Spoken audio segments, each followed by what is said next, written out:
이번 동영상은 정맥류 과잉진료 혹은 허위진료에 대해서 말씀을 좀 드려보고자 합니다. 정맥류 치료하는 병원 중에 양심을 속이고 실비보험을 이용해서 거짓 진료를 하는 곳들이 종종 있습니다. 보험 사기라고 표현할 수도 있을 것 같습니다. 그런 병원을 가면 초음파 검사에서 정맥류가 없는데 또 환자에게는 정맥류가 있다고 그러고 심하다고 하고 바로 수술해야 한다고 하고 안 하면 심장에 이상이 생긴다느니 다리가 썩는다더니 겁을 주고 심지어는 어떤 환자분에게는 죽을 수도 있다고 설명하는 병원도 있습니다. 정맥류로 심장에 이상이 생길 일은 없습니다. 다리가 썩지도 않습니다. 당연히 정맥류가 죽고 사는 문제가 아닙니다. 다리 건강에만 영향을 줄 뿐입니다. 그런데도 환자를 속여서 수술을 유도하고 실비를 이용하여 비싼 수술을 받는 거죠. 아주 일부의 병원에 국한된 얘기라고 하기에는 사실 그거보다는 좀 많습니다. 얼마나 많은 병원들이 그런 식으로 운영하는지 통계를 낼 수는 없습니다. 왜냐하면 자신들이 환자를 속이고 있다고 공개를 하지는 않으니까요. 최근 2년간 저희 병원에 정맥류 진료를 받으러 온 분 중에서 제가 초음파를 보니 정상입니다. 정상인데 다리가 여러 가지 불편한 점들이 있어서 오신 거죠. 그런데 그 중에서 이미 다른 병원에서 초음파를 보고 정맥류가 심하다고 듣고 수술이 필요하다고 듣고 온 환자분이 100여 명 정도 됩니다. 제가 리스트를 만들어 놨습니다. 혹시 필요할 일이 있지 않을까 싶어서요. 이 100여 명의 환자들 외에도 실제로 저에게 왔는데 다른 병원에서 검사하고 온 걸 말하지 않은 분도 많을 거고 속아서 그 병원에서 수술받은 환자도 많을 거고 속았는데 저에게 진료받으러 오지 않은 분도 많을 거고 그렇게 생각하면 얼마나 많은 환자들이 정맥류라고 속아서 수술을 받고 있는 건지 모르겠습니다. 돈 때문에 양심을 팔아서 필요 없는 수술하는 병원이 정말 소수일까? 그렇게 소수는 아닐 거라는 생각이 듭니다. 실제로 학회에서 다른 개원가 선생님을 만나거나 대학병원에 계신 선생님을 만나서 얘기를 해보면 다들 흔하게 이런 경험을 겪는다고 합니다. 속이는 병원들이 그만큼 꽤 있다는 뜻입니다. 사실 이런 얘기를 유튜브에 공개적으로 해야 하나 좀 고민을 하긴 했습니다. 제가 엄청나게 양심적인 의사인 척 하는 것 같기도 하고 좀 고민이 되긴 했습니다. 그런데 환자를 속이는 병원들이 결코 적지 않습니다. 그리고 정맥류 수술을 하는 의사들은 대부분 다 알고 있는 사실이기도 합니다. 저희끼리는 공공연한 비밀 같은 겁니다. 어떤 병원이 특히 심하게 환자를 속이는지 모이면 이제 그런 얘기들을 드물지 않게 합니다. 정맥류 관련 학회에서도 최근에 이런 문제로 계속 끊임없이 얘기가 나오고 있습니다.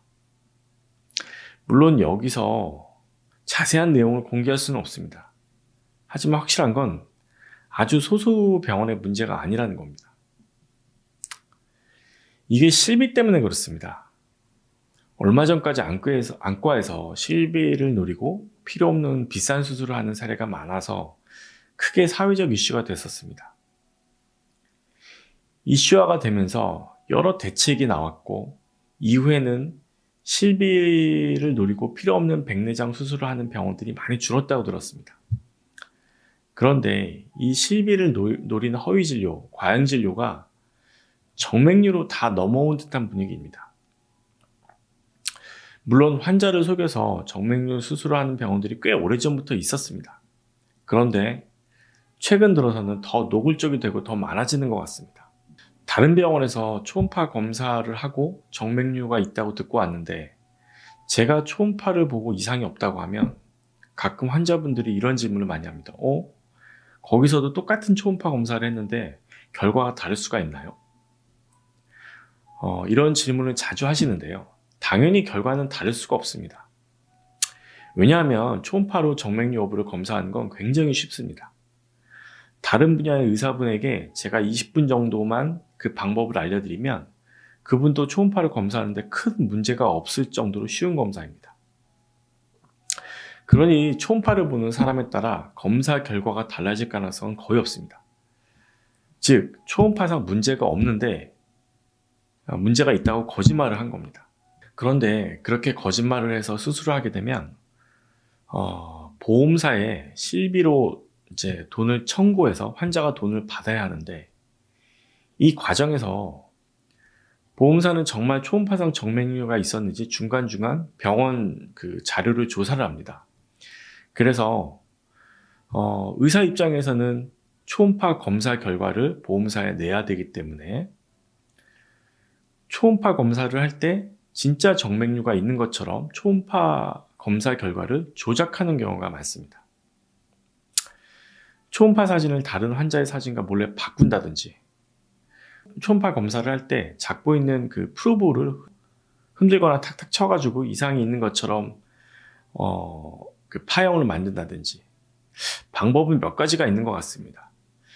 자세하게 설명하기는 너무 길어지므로 생략을 하겠습니다. 어쨌든 중간중간 이런 병원들이 꽤 있다 보니까 보험사에서도 심사를 강화하고 나름대로 대책을 마련하고 있는 것 같습니다. 몇몇 병원의 경우 보험사에서 경찰 고발을 진행하고 있는 것으로 알고 있습니다. 환자를 속이는 병원들을 보험사나 경찰이 조사를 하는 것은 한계가 있습니다. 그래서 단기간에 그런 병원들이 없어지는 건 어렵습니다. 환자 입장에서는 그런 병원들을 걸러야 할 텐데요. 사실 쉽지가 않습니다. 그런 병원들을 보면 원장의 프로필이 딱히 이상하지도 않고 오히려 그럴듯한 경우도 많이 있습니다. 설마 이런 경력을 가진 사람이 속이려고 아닐 거야 이렇게 생각하기도 쉽습니다. 그렇지만 그 사람의 경력과 양심은 별로 상관이 없습니다. 오히려 그럴듯한 경력을 이용해서 더 쉽게 속이기도 합니다. 이 병원은 수술하는 환자들도 많고 진료받으러 오는 환자들도 많으니까 괜찮을 거야 이런 생각도 할 수 있습니다. 저는 참 신기하다고 느끼는 게, 속이는 병원들은 결국 어떤 식으로도 문제가 생기고 환자들 사이에서 말들이 나오고 그러면서 수술이 줄고 병원이 망하는 게 당연하지 않을까 싶은데, 사실 현실은 그렇지가 않습니다. 잘 되는 병원이 속이는 병원은 아닙니다, 당연히. 그렇지만 속인다고 해서 그 병원이 잘 안 되는 것도 아닙니다. 오히려 속여서 잘 되는 병원들도 있는 것 같습니다.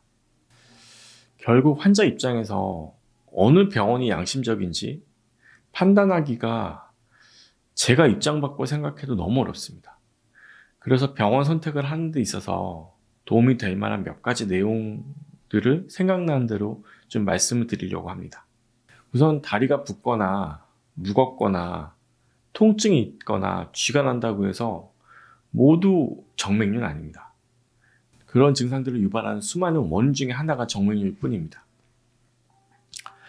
다리가 붓는 원인들 중에서 실제로 진료를 해보면 특별한 이유가 없는 경우가 굉장히 많습니다.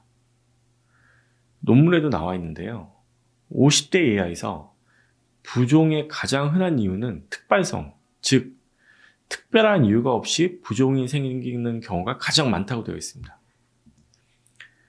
우리가 생활하다 보면 오전보다 오후에 다리가 붓는 게 그렇게 특별한 일은 아닙니다. 정맥류가 없어도 그런 일은 굉장히 흔하고 생리적으로 자연스럽습니다. 이전보다 체중이 조금만 증가해도 다리가 붓고 무거울 수 있습니다. 다리 부종의 경우 일부의 경우에서만 특별한 이유가 있습니다. 정맥류가 그 중에 하나일 거고요. 그 다음에 빈혈, 림프순환 장애, 약물 등이 그런 것들입니다. 즉, 다리가 붓고 무겁다고 무조건 정맥류라고 생각해서는 안 됩니다.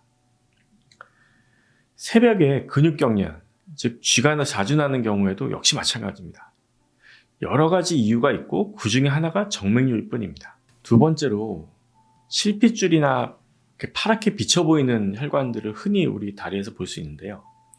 이런 것들은 우리가 정맥류 하면 생각하는 볼록볼록 입체적으로 튀어나온 것들과 별개의 문제들입니다.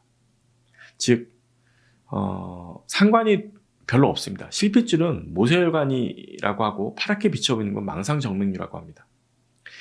모세혈관과 망상정맥류는 수술이 필요한 정맥류와 별개의 문제입니다. 서로 상관이 없습니다. 모세혈관과 망상정맥류가 진행을 해서 수술이 필요한 정맥류가 되는 게 아닙니다. 모세혈관과 파랗게 보이는 혈관들은 대부분의 사람들에서 어느 정도는 다 있습니다. 자기 다리를 오래 쳐다보면 조금씩 다 보입니다. 물론 여자분들, 특히 중년 이후의 여자분들에게는 더 흔히 나타납니다. 왜 생기는지 아직 정확한 원인은 모릅니다. 그런데 이런 것들이 보인다고 정맥류가 아닐까 걱정하는 분들이 너무 많습니다. 게다가 앞서 말했듯이 자기가 평소에 다리가 좀 붓고 무거웠는데 하필 실핏줄 같은 게 자꾸 많이 보이고 그런 정맥류가 아닐까 생각해서 진료받으러 온 분들이 굉장히 많습니다. 그런 경우에는 비양심적인 병원에 만약에 진료를 받으러 갔다면 정맥류라고 속기가 굉장히 쉽겠죠. 다리도 붓고 무거운데 실핏줄도 많으니까 이게 정맥류 아닌지 이제 믿고 갔으니까 그런 생각을 미리 하고 갔으니까요. 그럼 이제 병원에서는 이제 칩이 있냐고 물어보고 비싼 시술 권유받고 수술하고 그런 코스를 받는 거죠. 실핏줄이나 망상정맥류는 사실 임상적인 의미가 거의 없습니다. 즉 아주 일부에서는 증상을 일으킬 수도 있습니다. 하지만 대부분의 경우 증상을 일으키지 않습니다. 심하면 외관상 보기가 싫을 수도 있고 그런 경우 경화치료를 일부 없앨 수는 있겠지만 치료가 필요한 질환이 아닙니다. 앞에서 언급했듯이 실핏줄이나 망상정맥류가 진행해서 수술이 필요한 블룩블룩 튀어나온 정맥류가 되는 것도 아니고요. 이 부분을 확실히 알고 계셔야 덜 속을 수 있습니다. 물론 정맥류 6단계로 정맥류를 나눌 때 1단계가 실핏줄이나 망상정맥류라고 분류가 되어 있습니다. 그런데 1단계로 분류해 놓았다고 해서 그게 실핏줄이나 망상정맥류가 진행을 해서 수술이 필요한 정맥류가 된다는 의미가 아닙니다. 이 부분 때문에 더 오해하기가 쉬운데요. 사실 설명이 조금 길어질 것 같고 복잡하니 일단 이 정도만 알고 계시면 될 것 같습니다. 세 번째로 동영상 첫 부분에 잠깐 언급을 했었는데요. 정맥류는 다리 건강의 문제이지 정맥류로 인해서 다리가 썩거나 심장에 이상이 생기거나 그러진 않습니다. 그런데 어떤 병원에서 정맥류가 마치 급하게 치료를 해야 하는 병이고 죽고 사는 문제가 달린 것처럼 수술을 재촉하고 있다면 한번 의심을 해봐야 됩니다. 물론 정맥류가 있는 분들 중에서 일부는 종아리에 피부 궤양 같은 게 생길 수가 있습니다. 그렇지만 피부 궤양은 다리가 썩는 게 아닙니다. 다리가 진짜로 썩기 위해서는 동맥이 막혀야 하는데 정맥류는 피부 가까이에 위치한 작은 정맥의 문제입니다. 다리가 썩을 리가 없습니다. 가장 심한 경우에도 피부 궤양, 즉 살짝 피부가 파이는 정도까지 진행할 수가 있습니다. 그리고 모든 정맥류 환자가 치료하지 않고 놔둔다고 궤양이 생길 정도로 다 심해지는 것도 아닙니다. 아주 일부의 경우에만 궤양까지 진행합니다. 제가 환자들을 통해 들어보면 속여서 수술을 권유하는 병원들은 정맥류를 아주 큰 병인 것처럼 부풀려서 말하고 당장 수술을 안 하면 안 되는 것처럼 설명하는 경향이 좀 있습니다.